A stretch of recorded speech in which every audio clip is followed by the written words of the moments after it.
Ladies and gentlemen, let's talk about wages. If you Google what the average welder makes in the United States, you're going to get an answer like $17, $18.75 an hour. Now, in a 40-hour work week before taxes, that comes out to about $750 a week, $39,000 a year roughly.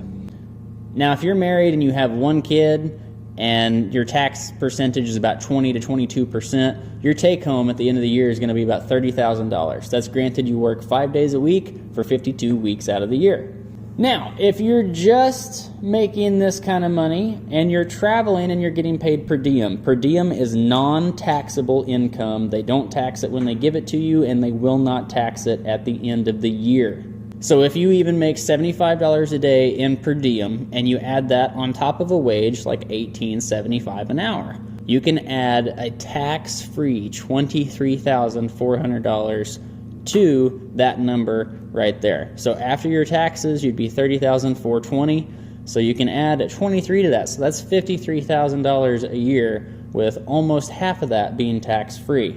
Now, let me explain. If you are above average in your skill set, this little wage right here, that is your most average, just out of high school, barely know how to MIG weld hourly rate that you could get in a trailer shop. If you can stick weld and you can TIG weld at a high quality level and work 60 hours a week out on the road, you can make $2,800 a week.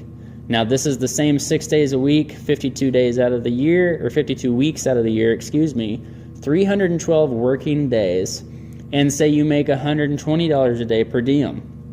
You're looking at $150,000 in income before taxes, which you're going to be in a higher tax bracket because of this, but your $150,000 plus your $120 a day per diem. You're getting tax-free $37,000 on top of your hourly income over here. This is basically going to cancel out the majority of your taxes, your per diem is. So you're still looking to clear almost $150,000 a year. There's a difference in average skill sets and higher than average skill sets when it comes to working out on the road or locally and welding. 60 hours a week is about 24 hours less than I worked a week on average when I traveled. So you could imagine tacking an extra 24 hours a week to that number. This is also not a limitation. You can earn much more than this, or you can earn less.